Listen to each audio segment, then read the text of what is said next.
priority has not been put in communicating rightly to the people and helping drive that message as it ought to be.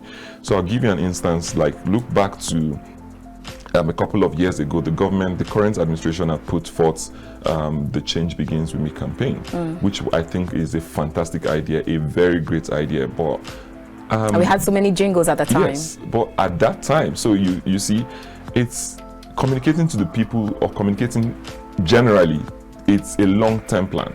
You need to sustain it. You need to keep that communication going for trust to come into the picture. Okay. That has happened for a bit of time, like you mentioned. Just to reference that, it's happened in a season, which I feel like a great program like that should have outlived this current administration.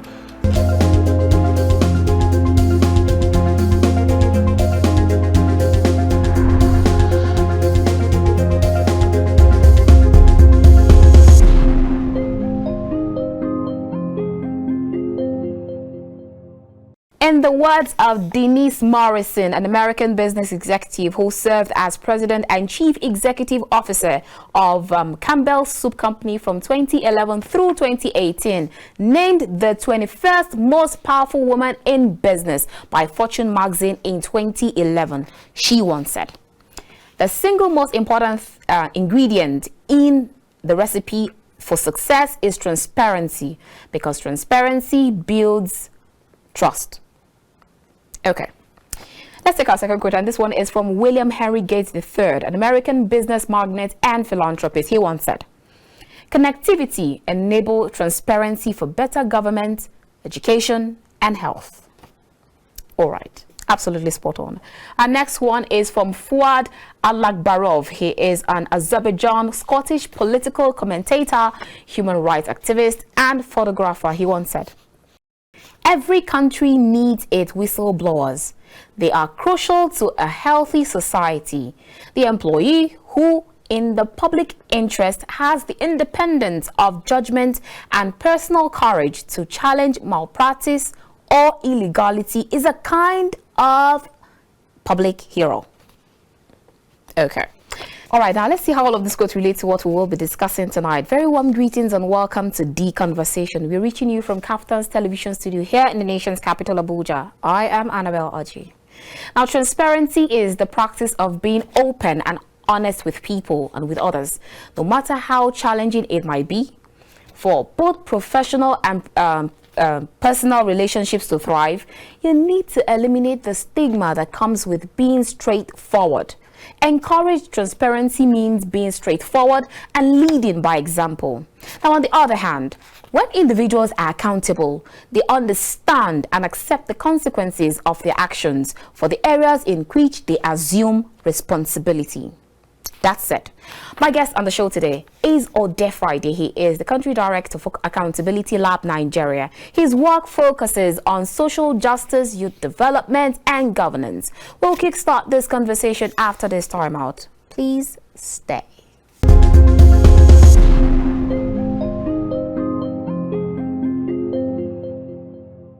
If you've just joined us, this is The Conversation. We're reaching you from KAFTAN's television studio here in the nation's capital, Abuja. Now, if you just joined us, you're right on time for the interview. Our guest on the show today is Friday Odey. He is the country director for the Accountability Lab. It's good to have you on the show today. Thank you very much. Good Great. morning, And Happy New Year to you. I wish you the same. Awesome. All right, now let's get started. Accountability Lab. Briefly walk us through your activities at Accountability Lab, your duties, your wins, your losses, and the challenges that you've had to put up with. So at Accountability Lab, I work as the country director. We are a global network. We call ourselves a translocal network of labs because we operate in countries and we operate independently because we're locally registered to operate in the countries which we work in. But basically, we work to make governance work for citizens, because one of the things we've seen in the current times is most countries have governance systems which are democratic in nature, but most of them don't experience development. The democracy doesn't work for them, but we try to make sure we work with the government, we work with citizens on the other hand, we work with the private sector to see how we can all put hands together to make this profitable for citizens to be diligent citizens of the country. So we don't have situations like what we have in Nigeria where people are moving out, in and out, migration issues, complaining of poverty and all of that. But how do we ensure the policies work? How do we ensure processes and practices work for citizens? So that's why we exist as an organization.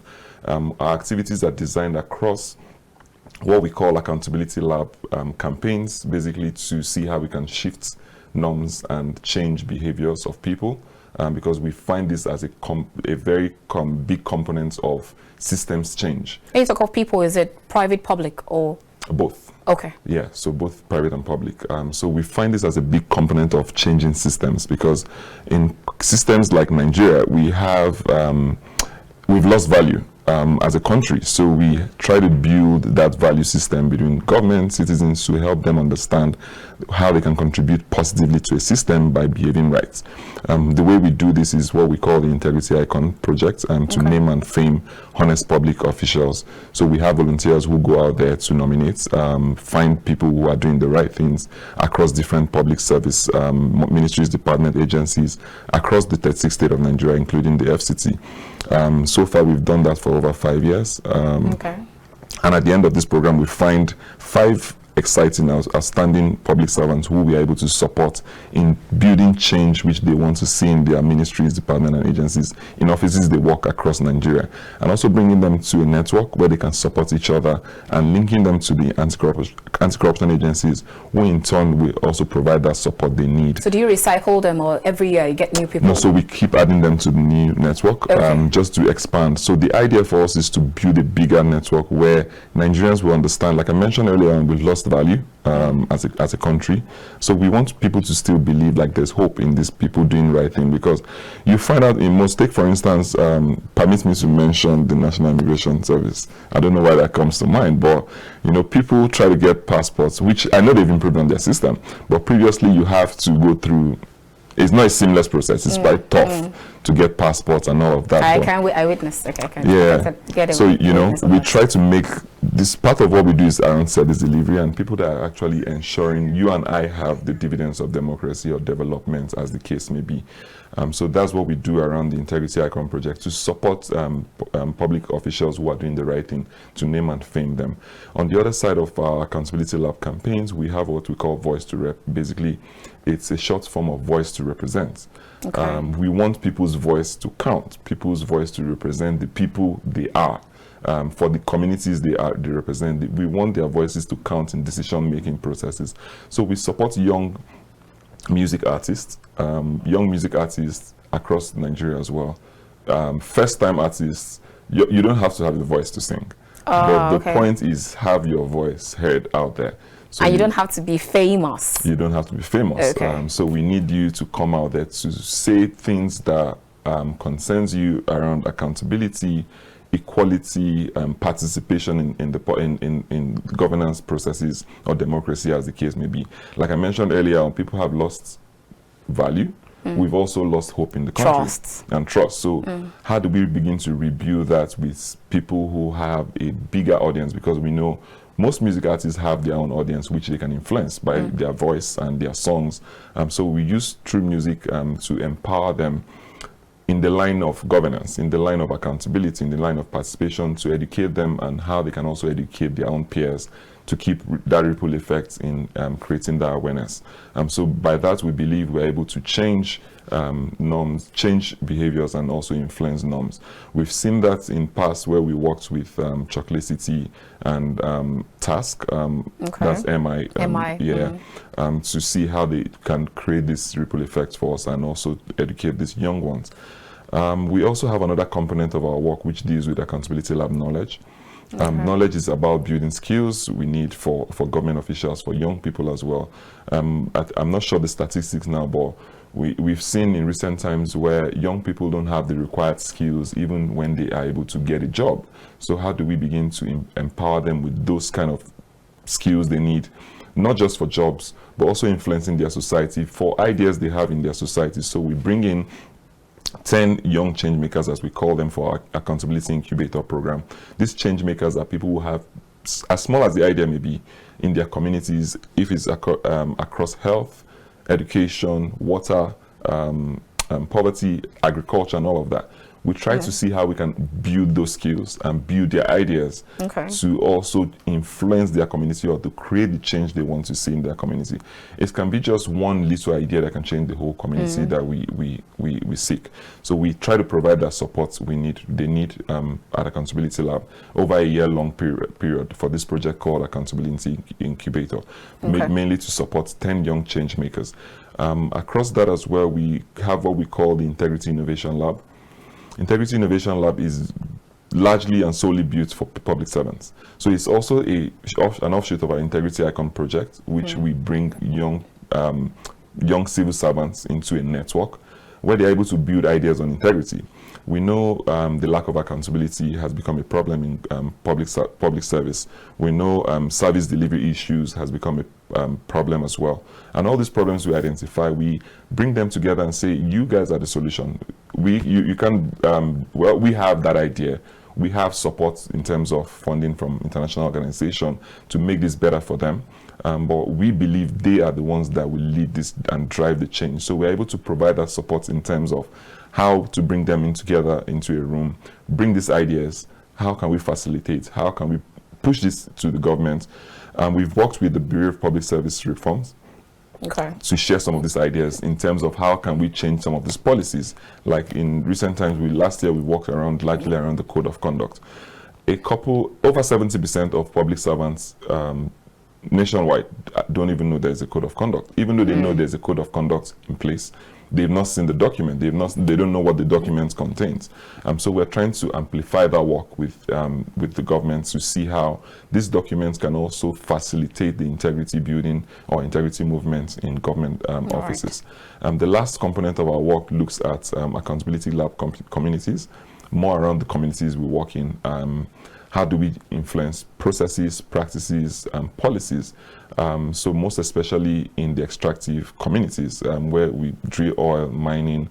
We've seen over the years that in these communities, raw materials are being mined, oil is being drilled or produced, but the dividends or the benefits don't even go back to the community. So you see a community over 25 years, they've not had power. But yes, they produce oil. You see a community over 10, 20 years, they can't farm because the land is polluted. So how do we begin to bring the people into this conversation at the forefront, beyond just making profits for the oil-producing companies? So we are now beginning to think about the new Petroleum Industry Act to see how we can facilitate conversations, which talks about the 3% revenue which goes back to the community, so we can begin to talk about development, not just democracy, but in terms also develop this community so they can come out fruitful and thrive in their communities. All right, awesome. Like you've actually said quite a lot of things that we're going to unbundle right as we go on in the conversation. Now, over time, there have been that trust deficiency between the government and the governed. And a lot of this anomaly has to do with corruption. But then, if you ask the government or a government official, are you transparent and are you accountable? You definitely will get a yes. I mean, like nobody would definitely want to blacklist himself. But then, what the people on the streets, especially those that you find in the Free Readers Association, are saying is kind of a different kettle of fish entirely. So would you say that the government is actually communicating enough to the governed so as to close that gap between that keeps widening every day?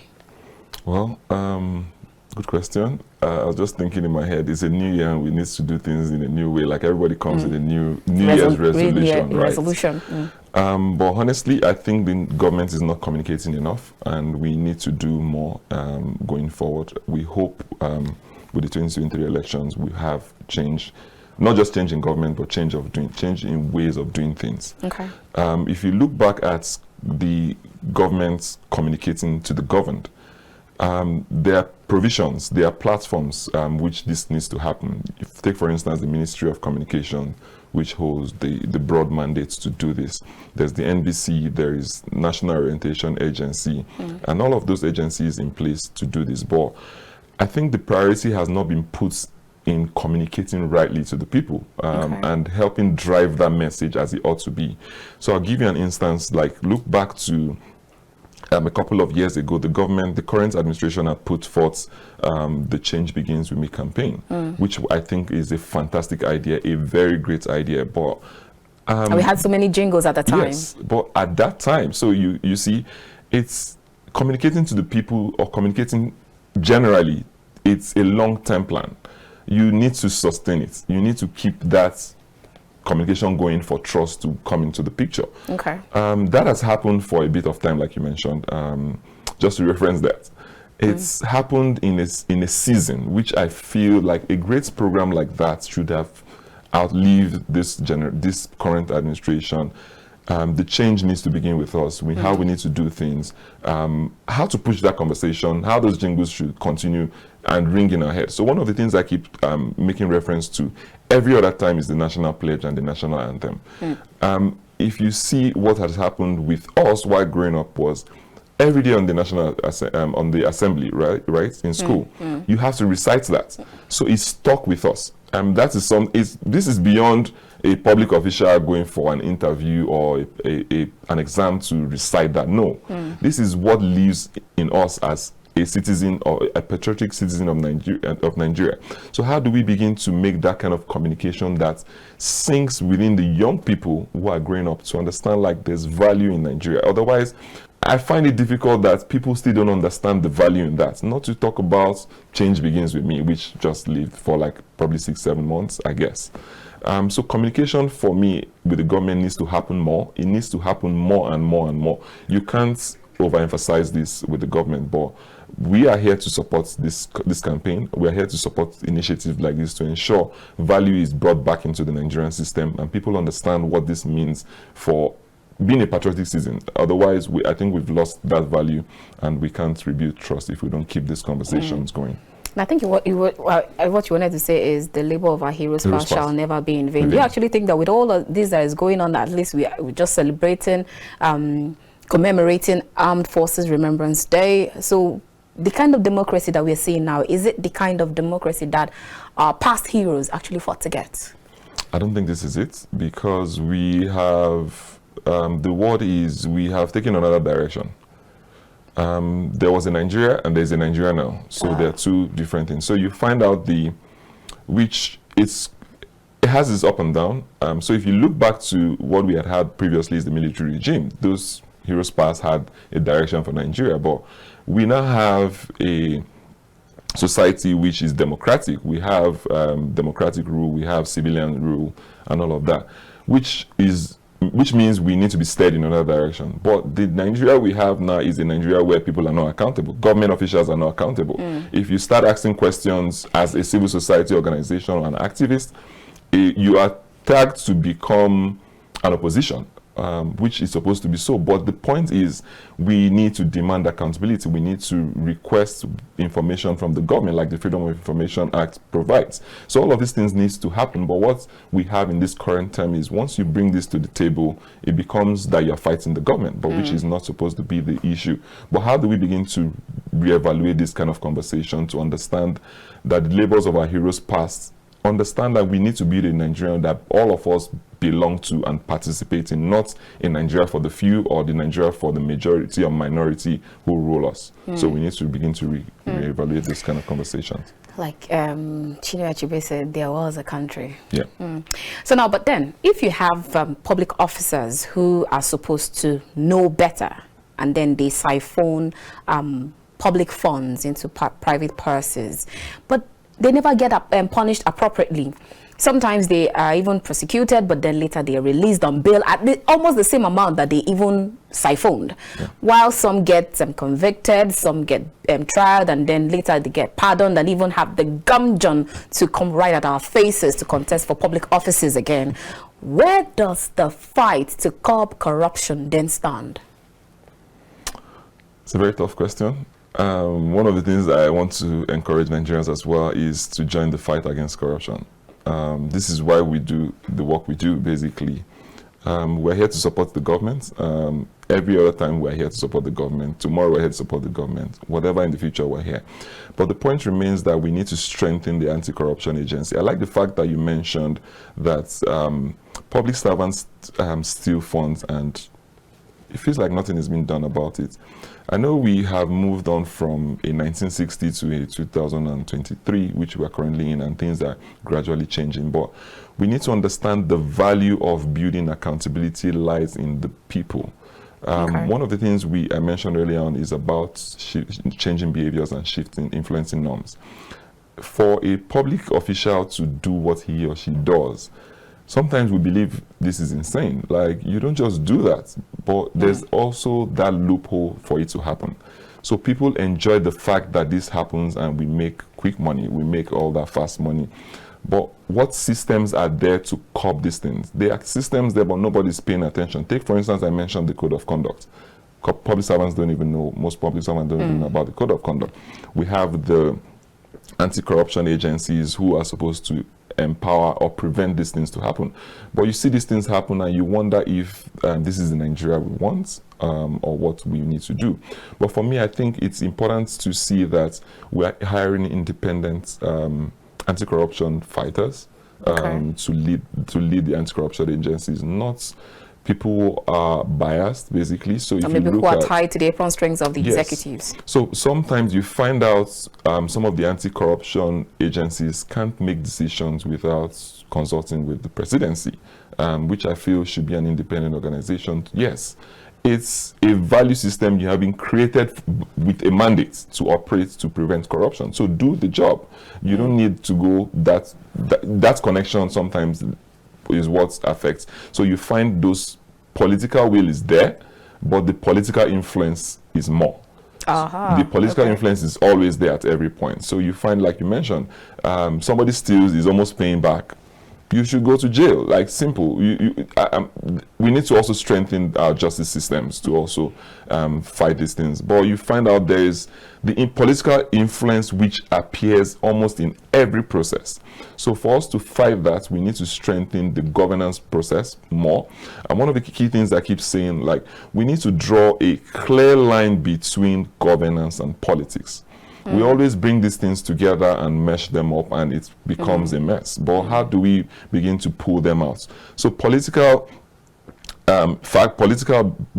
bigwigs, to say, are always there in those pictures, having, like we have in national budget. So one of the things I see that affects this organization is when you have the constituency project in the national budget. Some of them are assigned to some of these government agencies. So those political influence still exerts upon these agencies, which in turn affects the decision-making processes in this organization, because you are still affiliated to this political person who is connected to your organization. But we need to now begin to break these standards to see clearly this is a governance institution. Do what you are be mandated to do, and let's get out the results. Otherwise, we'll keep coming back to the same space here and there. Okay, so now the one thing I actually get is that there's governance and then there's politics. Yeah. So you don't need to just mash apples and oranges in one basket.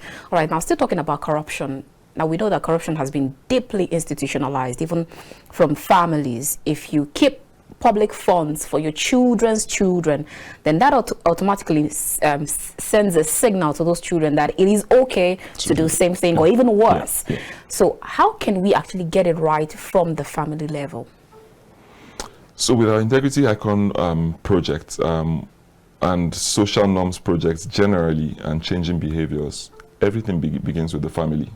So there's that structure which looks at the whole society, starting from the family. Okay. Then the community in which you belong, how you influence that community. From there, we all get jobs, go to different universities. From university, you get into the structures of offices and all that. So you bring that value right from your family down to all of these systems.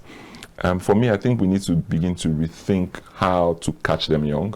Okay. To begin to educate. That's why I also mentioned, for me, one of the things that's helped me is the national anthem.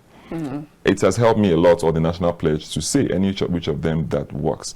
It's all of these values that we saw, like the future of Nigeria, the Nigeria we want, is all there. But now nobody sees the value of that in the now. All you see, like you said, somebody's storing up funds for the future of the kids, and the kids think it's all right. Like, so when I get into that same, I keep doing the same thing, and the ripple effect goes across, and everybody thinks it's normal.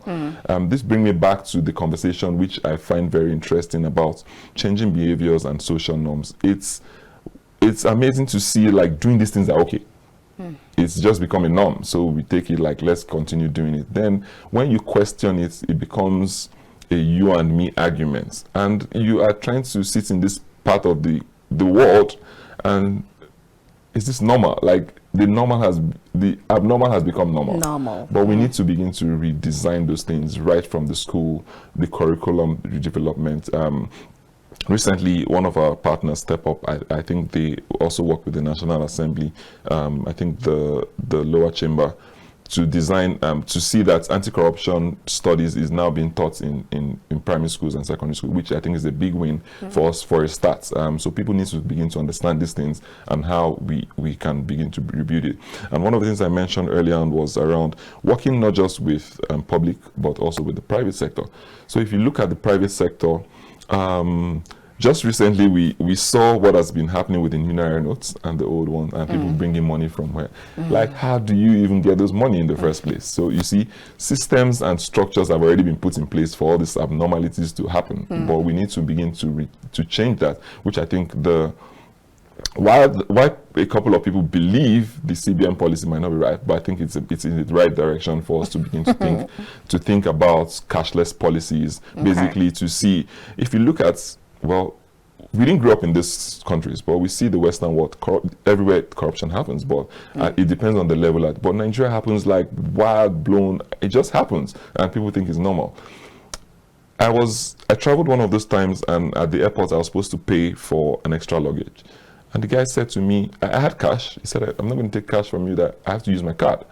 For me, it struck me because I'm not sure what would have happened in my airports, Nigerian airports. I'll probably give you the cash. I'm not sure if the money goes directly to the organization. But this just taught me a quick lesson that money should be put in digital systems where it can be traced and tracked. So you wouldn't have people keeping millions of nairas in their houses. You wouldn't have people dragging Ghana must and it gets expired. And it gets expired. So we need to begin to restructure the system with such policies that can help, like cashless. Well, another conversation with argument that's been happening, cashless policy has been there forever. So we are still reintroducing it. But yes, all these things is... And then the argument of time. Yeah. So it's a good progress for us. Oh, great. Yeah. All right, so now with all of the interventions that we've had over the years, policies and programs that are centered around transparency and accountability, with what you have been doing at Accountability Lab, how much would you actually say that all of these interventions that we've done have been able to cross all the Y's and then dot the T's? How far so far? Not so far. I give you an instance. When the current administration came into power, part of the front-line conversation was corruption. We're going to fight corruption. And I think we all, let me use the word we all Nigerians, a handful of Nigerians believed that we're going in the right direction, but with the progress so far, it's still that perception. And like I said, it still has to do with influencing norms and social behaviors, because it's what you and I see is what we believe. So the progress, like you mentioned, and we've seen, is there's a corruption case happening at the moment. At the end of the day, it doesn't go anywhere. Money is missing with the previous Auditor General, over 80 billion naira. We don't know what's, but like these are Accountant General. We can say we don't have the valid evidence, but it's just glaring. Like, we all see these things, but no progress. So for us at this side of it, we believe we believe we should have moved like we believe we should have moved like a 10-year-old baby, right? But we still see ourselves crawling like a 2-year-old baby. So the progress is really slow. Like, it's really slow for how far I think we're going. So if you have to gauge what you have done with all of your activities over the years, how if you have to scale from 1 to 10, 1 being the highest and 10 being the lowest, or 1 being the lowest and then 10 being the highest. How would you actually rate Nigeria at this critical point in time in terms of transparency and accountability, and why? I think I'll rate Nigeria below average, maybe a 4. 4 is low. It's low, yeah. It is low. It's low. It's actually putting the systems and structures in place. I think a couple of civil society organizations working around rebuilding trust, also rebuilding the social contract between citizens and the government, have done really great work. But the progress we expect has not been that forthcoming. Sometimes the first thing we all tell ourselves is like, we have over 200 million people in Nigeria. Trying to reach over 200 million people with policies, processes can be hard. So we all work in different pockets and buckets here and there. But nevertheless, we believe government policies should be aggressive, should be implemented aggressively. So once you talk about policies being developed, the next thing is implementation. Is it happening? Is almost there. It would be evaluation, monitoring. Yeah, monitoring is another thing. So these things don't happen as we expect them, but we still keep supporting to see like that move is happening. For me, like, I think it's still less than average, which is 4, but we'll keep doing what we need to do to see we get better. Great. Clearly, Odey Friday has a lot bundle from this conversation on transparency and accountability, and we will get right in after this time out. Don't move a muscle, we will be right back. Please stay.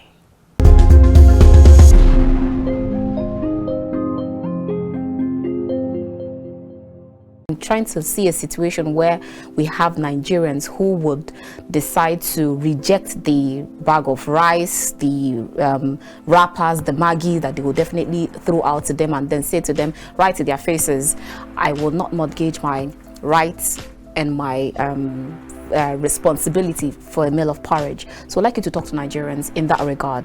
Vote trading, vote buying, and your last words to Nigerians. I think you already said it. I like the fact like you will not trade your vote, but to Nigerians, I think this is just the right time. It has to bite you really hard to understand what is going on in the country. Sometimes within the civil society space and even government, like we talked about communications, we're not even communicating really well. So people don't even understand what it means by weaponizing poverty. So it will keep happening over and over. For some communities, they've not seen governance for over years. Even since 1960, they've not seen so. The only thing they know is somebody comes to them every 4 years, gives them a bag of rice, then they vote. But how do we begin to change these things is for us to say, like I said, it's about us citizens to continue the informing and creating that awareness to your neighbors, as small as it is. That ripple effect will just happen.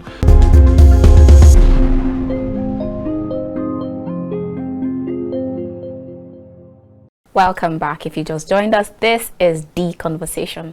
We're reaching you from KAFTAN's television studio here in the nation's capital, Abuja. If you just joined us, you've actually missed out on a whole lot, but then you can still join in the conversation. Our guest on the show today is Friday Odey. He is the country director for the Accountability Lab. All right, before we went on that break, we've actually talked about quite a lot of things about transparency, accountability, but still on accountability and transparency. Now we know that there are 4 basic principles that governs public accounting, which is probity, accountability, transparency, and service. So if we use this yardstick to measure the activities and performance of most government officials, especially those ones that you have appraised during your integrity icon and awards and all, how far so far do you think they've done? So far, so good. So the interesting part of this work we do, it's Accountability Lab overseeing the process. So if you look at what the process for us in the Integrity Icon Awards is more around volunteers who we engage across the 36 states doing the groundwork. Okay. So they are the ones who speak to colleagues, family, friends, church members, all people. Randomly. Okay. They are the ones saying to people and people saying to them, they're saying to people, who do you think is this person? Or who do you think is this organization? The people are saying this organization, this person, right? So we now validate those conversations by speaking to people in their community. Do they have to know that these people are up for awards? They don't have to know. Okay. So it's just a process. And then when that happens, is like validating this person works for an organization. The organization might have its challenges, but one of the key things we've learned is the person working in that department also has an influence in that department. Might not have an influence in the bigger organization, to say. So it's on that yardstick. I think we've seen a couple of people who are doing fantastic and amazing things in their organizations where they work in, and that excites us to see that there's progress, and we can showcase this progress. Why there's been challenges, we can't rule that out, because take for instance, we had last year we had somebody from CAC who we've identified, and that's Corporate Affairs and Commission. Okay. Who we've identified, and going through the process and getting to the end, the boss says, no, you can't participate. We had this in the first year, which we had to explain, and we'll keep doing the explanation. Like, you have to be proud that you are grooming a staff like this who is doing the right thing. But it's still a learning for us to see the conflicts happening. Like, you want to be the person that is shining. How do we say this in Nigeria? You want to be this, you want to, it means are standing, right? Okay. You're standing out to do, but you want to steal my shine. You want to steal my shine. Ah. I'm trying hard not to say that, but we've seen situations like that, which we feel this organization should be proud of this person trying to make that change and make the organization look good. In 2019, we found a police officer. We also found a police officer, I think, last year. The police should be proud of these people as their PRO. Do you know? So create an image for your organization with these people whom the people have validated. Accountability Lab only oversees the process. So it's not we trying to force that on the people. So it's the people saying this. So that's part of what we talk about democracy and what you have mentioned around transparency, accountability, service delivery, and probity. It's the people saying to you, we have a fantastic person and we like your organization. We want to access service delivery this way. So once I walk into a space, I don't want to have to go through okay, you have to give me something or you have to facilitate. No, we don't want that. But people are saying we have this, and with that, we are now accessing people, which we think we should move on to organizations. But we're still managing this whole conversation of the organization and how the bosses think and perceive these things, which is why we have not gone that level. But yes, with the people around this organization, we're trying to do that. We shine and beam that light on them. That's why we use the word name and fame. In 2019 as well, we should do that again. So in 2019, we did name, fame, and frame. So it's more like making people understand, like these people understand. So we can begin to rebuild that trust. With the police officer in Akwa Ibom, one of the things we have seen around that, I always like this experience because he works in a community in the division he heads. Once there's a crime that happens in that community, all he needs to go is to go and sit down with the people, and they will talk, and they will bring the person that committed the crime, they will fish the person out. He doesn't have to do anything because there has been trust built within the people and himself.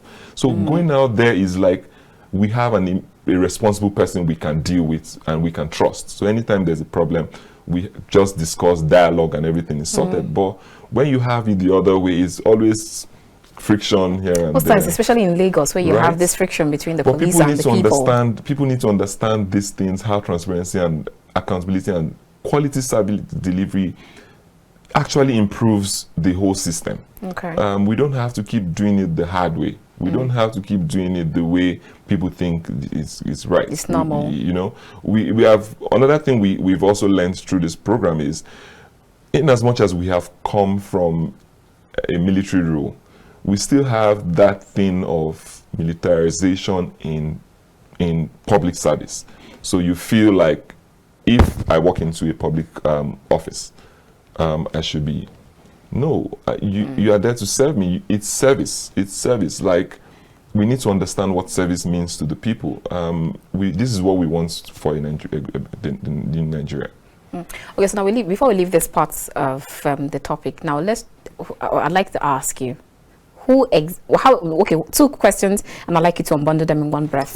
Now, the first question is, how do you nominate your people as the people that you give, the awardees? Yeah. Do you like send people voluntarily, just go to the markets and start looking for people who would get this award? That's one on the side. And then secondly, who is funding or bankrolling all of these projects? You said bankrolling. Yes, I said bankrolling.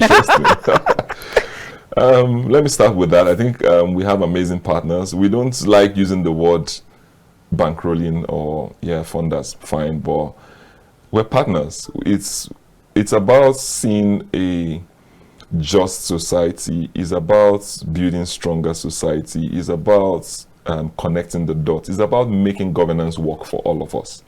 It's just making us. I want to walk into every port. I want to go and renew my driver's license without having a headache.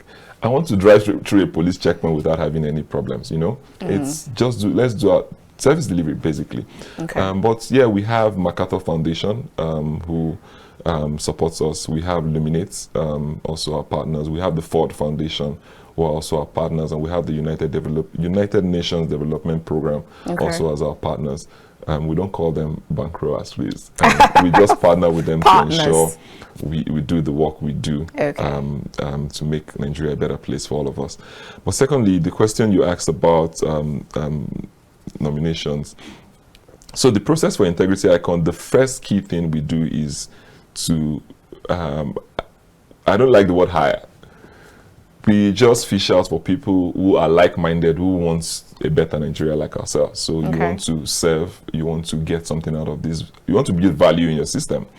So we engage them as volunteers across the 36 states. Sometimes we put out a call. Sometimes we work with people we've worked previously to just tell them, oh, this is what we want to do. And if you think you want to do it, yes, well, let's do it. All we need to do is, for us at Accountability Lab, is also to provide them with stipends, transport, communications, and just mobilizing them to go out to these places. It's the concept of volunteering for us. We believe these people know their community. They know their communities. They know their locations. They know this government official. They have that connection. So we look for all these criteria in them. So once they go out there, they just speak to people here and there, and they just get the right pointers on where to go. Nevertheless, this has been challenging because sometimes, I give you an instance from last year. Somebody had, one of the volunteers, I think in the southeast, had walked into one of these. Interestingly, we walked around the security. The sectors we walked in last year was security, justice, and procurement. So one of the volunteers had walked into one of the security agencies and was kind of being harassed. How much are they paying you? Why are you doing this? Do you think you find? So it's all of that. So it still takes us back to social behaviors, norms, which people believe like, just get out of here. You wouldn't get any value of this. And we also have people who have been harassed sexually, right? As volunteers, because we also engage female volunteers to go to these places. And you see, like, people have comments, those kind of passing comments when they get into the offices, which are inappropriate. Okay. All right, now let's divert a little bit, because you talked about migration when we started. Now let's talk about this recurring trend, that's this Japa bandwagon or Japa syndrome. First, two questions, and I'd like you to unbundle them in one breath. Now, first, are you for or against Japa? That's one. Secondly, a few days ago, most of the national dailies reported that there's a surge in the number of Nigerian youth who are quick to sell off their properties just to jet out. So what are your thoughts on all of this? Good question, and I think it's very timely. I think I find this interesting, and just looking back to, it just becomes more pronounced. I think this happened 2015, happened 2019, and it's happening again in 2023. So it's almost happening on a daily, but becomes more pronounced at every election because people have lost hope in the country. People have lost hope in the manifestos or the promises, because at every election you have political aspirants who promise heaven and earth, but when they get into office, it's a problem. So people don't see the value in the country anymore. Secondly, it's about service delivery, like we've talked about. I don't want to get an international passport and go through stress. Some people want a society where I have to just put these things, pay my online fee, get it delivered. Simple life. People want the simple life, but we don't want the process. This takes me back to your question, which I find very interesting. Like, people want that simple life.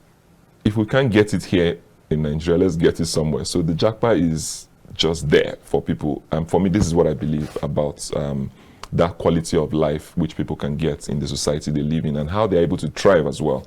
And how the society empowers them to thrive. That's what we've seen. We've seen doctors who are here, and you know, the working conditions preferable outside and all of that. But for me, I say I'm against it. Personally, for my personal reasons, remain that I still want to refer to, it might sound cliche, because I'm born of a military family. My dad is from the Nigerian Air Force.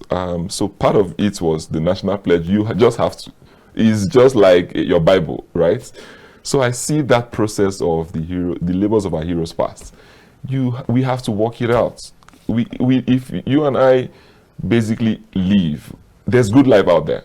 I tell you, there's good life out there. But if we don't work it out, how do we want? Who are we going? So I said this recently in an interview. Another thing the migration has cost us is a disjointed society. So if you look at what has happened for myself, as an instance, my dad is a Nigerian from one of the states. I don't want to become all that state thing. From one of the states. And then if I decide to leave Nigeria, I still become a Nigerian, right? But dual identity. Then my children will not become Nigerians anymore, because they have an international passport from another country, which causes, I think we're just losing that value in our system, losing the identity, social identity, as the case may be, which Nigerian government needs to pay close attention to. For me, like I said, I don't agree to JAPA, because I believe we should be able to work around these things. I know it's hard in here. It's hard with the work I do. It's hard working around policies with government. It's hard working with processes. But we need to keep pushing to see what I find it interesting. People want the soft life, but don't want the process. It's about one of the things I learned in my early life was there's a price to every prize. So if you want that prize for Nigeria, you have to pay the price. You have to pay the price. So we need to do that for me. But secondly, you talked about people selling their properties. It is what it is. It is what it is. It is just what it is. It's a thing of choice. And when you look at the value put on life for some of this country, it's like almost 100%. But it just feels like Nigeria, there's no value for life. So people just like, oh, let me go where they value me rather than stay here. Or maybe where the grass is green on the other side, like they say. Yeah. Okay. Now let's divert a little again and talk about 2023 elections and all the matters arising. Now, from where you stand or sit as an observer, what can you tell Nigerians with regards to the optimism and the enthusiasm that especially from the electorates? Now, are we election ready to hit the polls and put our thumbs where our mouth is, or is it just the normal argument and the noise that you hear, especially on social media and then the Free Readers Association? Is it business as usual? I wouldn't agree with you. Well, my response is like, it's not business as usual. I think a lot of work has gone in, and I really want to commend INEC and all civil society organizations. I think the situation, partners who belong to the Situation Room as well, that have worked around elections as well, for doing a great job around the Electoral Act. I think that's a huge step forward. One of the key things we have looked in recent times is these processes happen, but we need people to understand what it means. I think people still don't understand what the new Electoral Act means. Even public officials. One key thing that is being documented there is for the asset declaration, or campaign finance, or campaign financing, or campaign funds. People don't pay attention to that. we keep hearing donations here and there, but the Act demands that political parties should publish campaign spendings and all of that. Nobody's paying attention to that, so it's business as usual. Nevertheless, there's an act which puts INEC ahead of everybody. But INEC can do all the job, but that's why you find our civil society organization, private sector supporting all of these processes and ensuring that we move that step higher. But I think INEC has done a great job, which we all need to support and understand the process. A lot of work is being put on, but you find out people are still having conversations of 2019 or 2015 or 2011, like, we need to move forward, like just move forward and let's do what we have to do. Change this, the system is changing and there's an act that's changing the system. So how do we adapt to this process and ensure, it's just a couple of days to the elections. And people need to understand like the value of their votes. Why am I voting? Why I need my neighbor to even go out to get their PVCs and even vote? Because it's now about how many children out of school, out of school children in the north, in the northern region, in the southern region. The multi-dimensional poverty and all. Yeah, I was going to say the poverty, you know, in and out, all of those statistics here and there, child mortality rates. Just look at all the statistics or indexes of where Nigeria stands. This should all just prompt you for the kind of government you want to see. Like I said initially, it's about this is about the politics time. Do all the yes, get into politics is fine and fair. But once the politics is over, we need people that can continue that energy or sustain that energy into governance, to demanding that accountability. Like I said, we had 3 key campaign promises from the current administration. We are not sure about who won.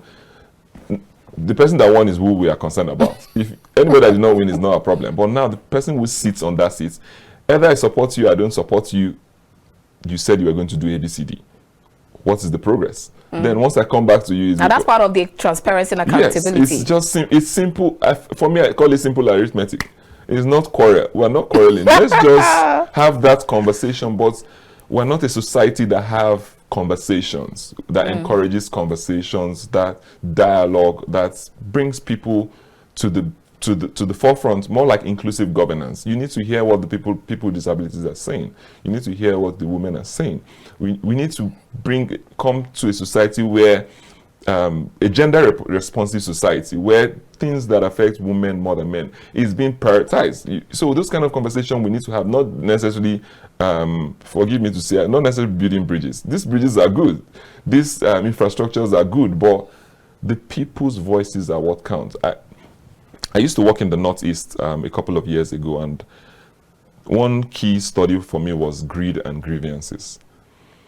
On the side of, so it's more around the demand and supply of governance. Okay. On that side of greed is more around people who steal our funds.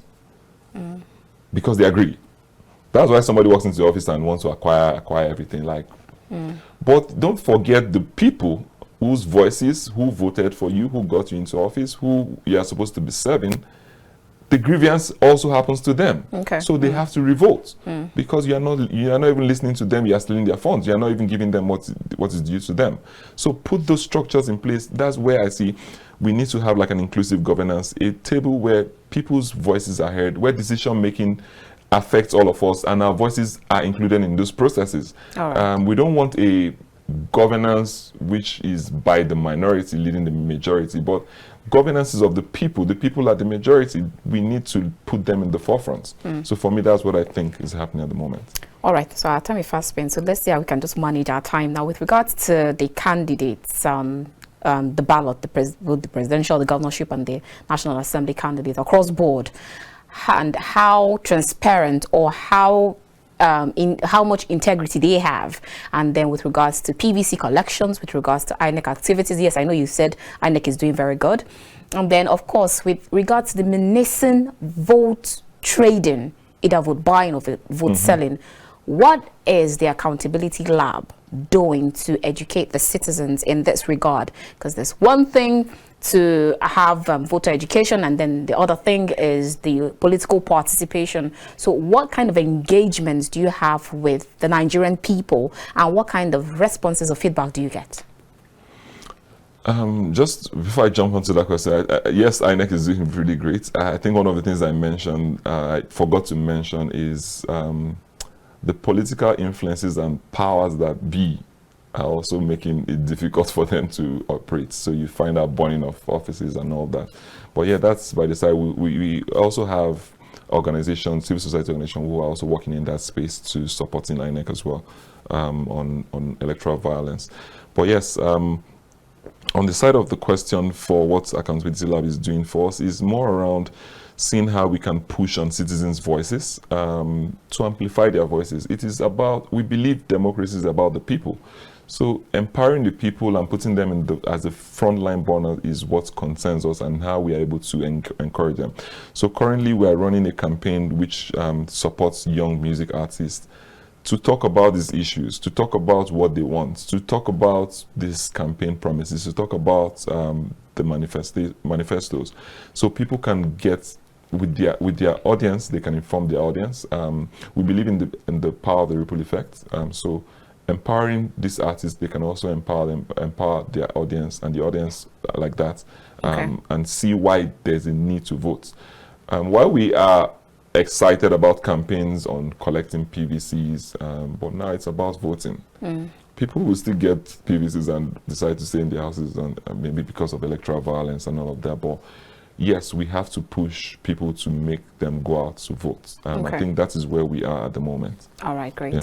All right, so now for since we're talking about transparency and accountability, and then you talked about declaring of assets, the candidate declaring their assets. So I'm just wondering, why can't we actually have this candidate publicly declare their assets, and their political parties tell Nigerians how much they are mobilizing or planning to spend and what they are expecting in returns, and even to submit their financial reports probably to the electoral umpire for scrutiny? So if these candidates refuse to hit that call, except for a few of them have actually seen, shouldn't there be like shouldn't that be a precondition for the electorate to judge if that person is actually what electing to govern them for the next 4 or probably 8 years? Since if he's not being transparent before he gets into office, then he definitely might not be transparent at the when he gets into office. Shouldn't that be a prerequisite? I think you're right. That should be a prerequisite. Then it's more around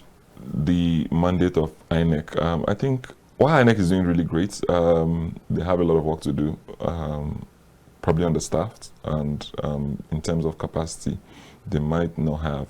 So you find out INEC is more around just conducting the elections, putting the structures in place, delivering ballot boxes and all that. But this talks about the recent, I think there's the recent electoral tribunal. I think there was an act or bill recently that failed to pass or wasn't signed into law. But some of these things will also pull us back on the progress we've made. But nevertheless, I think it's important for citizens to understand the need to supporting INEC. It's all our burden to carry. Otherwise, we will not get there. INEC on their own, if one of the offices is burnt in one of the states, who is going to take the brunt? But let's see how we can push and support them as citizens and do our own bits as patriotic citizens. All right, finally, before we let you go, I'd like to get your last word to Nigerians, because if we've heard that politicians have decided to weaponize poverty and cash in on this, now talking about vote trading and all, now I'm trying to see a situation where we have Nigerians who would decide to reject the bag of rice, the wrappers, the Maggi that they will definitely throw out to them, and then say to them right to their faces, I will not mortgage my rights and my responsibility for a meal of porridge. So I'd like you to talk to Nigerians in that regard. Vote trading, vote buying, and your last word to Nigerians. I think you already said it. I like the fact like you would not trade your vote, but to Nigerians, I think this is just the right time. It has to bite you really hard to understand what is going on in the country. Sometimes within the civil society space and even government, like we talked about communications, we're not even communicating really well. So people don't even understand what it means by weaponizing poverty. So it will keep happening over and over. For some communities, they've not seen governance for over years. Even since 1960, they've not seen so. The only thing they know is somebody comes to them every 4 years, gives them a bag of rice, then they vote.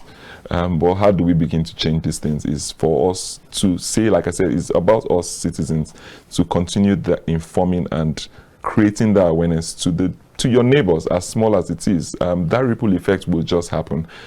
We don't want people getting into arguments who to vote for, who not to vote for, but why do you need to vote? One key thing, maybe this is my closing remarks. I just say this jokingly, but if you have never traveled out of the shores of Nigeria, you might not know what good governance is. So you might not know why you need to vote. So you feel like every normal day is just getting into traffic, getting your car scratched, arguing with the police. All these things becomes normal. But once you get out to a system that functions effectively, you understand why you need to vote and why you need to pay your taxes, why you need to do things the right way. It just flows easily. The law works for everybody. So this is why we want people to get out there to vote. It's about a better Nigeria, that everything and that governance works for the people, basically. Please, absolutely, get out there and vote. Thank you so much. What a fine way to end this conversation. Thank you so much. It's been a wonderful time having this talk with you. Thank you very much. Great. Right. All right, viewers, that's where we end it. Today we have been chatting with Odey Friday. He is the country director for the Accountability Lab. And it has been wonderful having this conversation. I'm sure you must have been rightly entertained, informed, and educated. I will definitely see you again next time. Keep watching the conversation. And before I go, even though I know I'm beginning to sound like a broken record, go get your PVCs. I'll see you next time. From the nation's capital, Abuja, I am Annabel Orji. God bless you and yours, and God bless Nigeria.